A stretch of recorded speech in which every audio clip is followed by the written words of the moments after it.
Yo, what's up? It is October, so that means it is officially spooky season.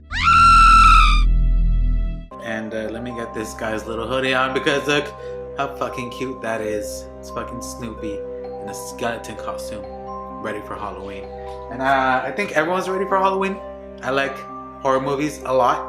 And I was sitting here and I was drinking a beer and I was smoking a blunt and I was like, wow, I always watch horror movies every day in October. And I was like, I should just recommend some because some people might not know what horror movies to watch because there's so many horror movies now. I took a horror movie history class in college, so I'm gonna try my best to guide you guys through the cluttered world of horror movies during the month of October. Real quick, if you see me looking down, I'm looking at my notes here because, as I said, I was drinking a beer and smoking a blunt earlier, and my brain is not top-notch functioning right now. The film, it's called The Final Girls. First of all, it's a horror comedy.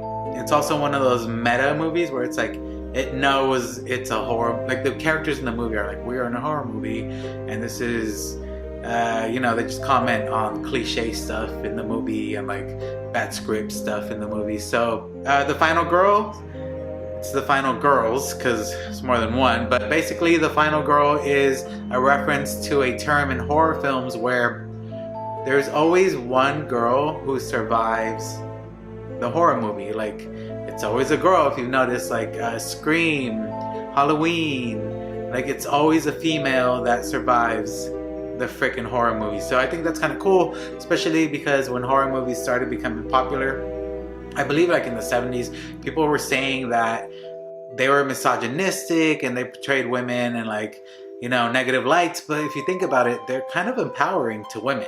Anyways, I digress.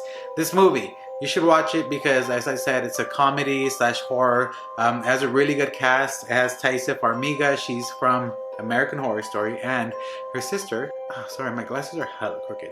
Her sister is Vera Farmiga. She is from the Conjuring series. She played Lorraine Warren.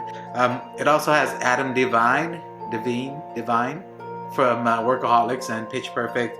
And basically the cast is pretty much a really comedically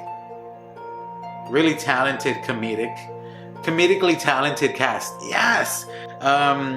So if you like, horror and you like comedies, this is kind of like a good movie for you. It's a short watch. I tried to watch The Invisible Night. I tried to watch The Invisible Man the other night, but it was 2 hours long, and I was like, screw that. That's a whole event. Yeah, this is an hour and 30 minutes, so kind of like a quick watch considering 2 episodes of a show, 45-minute show. The plot of the movie, Taissa Farmiga plays the lead character. Her name's Max. Her mom is an actress. She starred in a horror cult classic called Camp Bloodbath in the 80s. Her mom dies. A year later, they invite her to a screening of the anniversary of the movie Camp Bloodbath because it's a cult classic, as I said. And she's reluctant to go, and then she goes, and then chaos just happens because the theater catches on fire.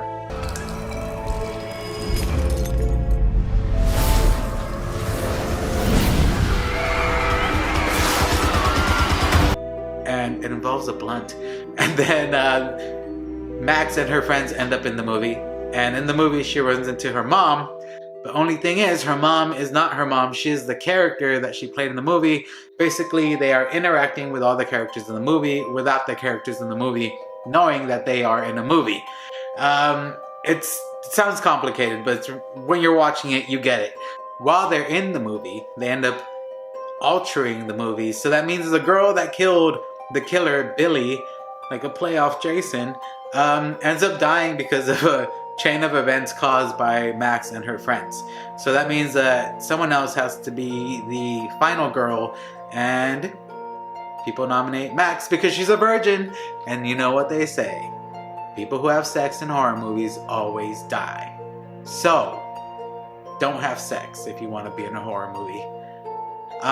So it's really fucking funny. There's a lot of funny stuff in it, and there's actually like quite a bit of jump scares, and the movie actually has like a lot of heart. I've watched it a few times over the years, and there's just very tender moments in the movie.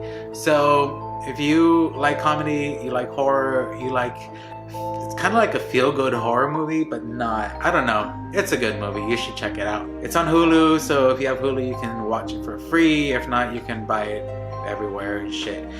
Check it out. I hope you guys enjoy it. If you have any horror movie recommendations, holla at me. Follow me on the gram or on YouTube. Subscribe on YouTube. Like, share, comment. Do the stuff. If you have any recommendations, as I said earlier, for horror movies, let me know. Or if you watch The Final Girls, let me know also, and let me know what you thought. All right. God, I have something in my eye. Now that I got that out of the way, I'm gonna go drink some more beers.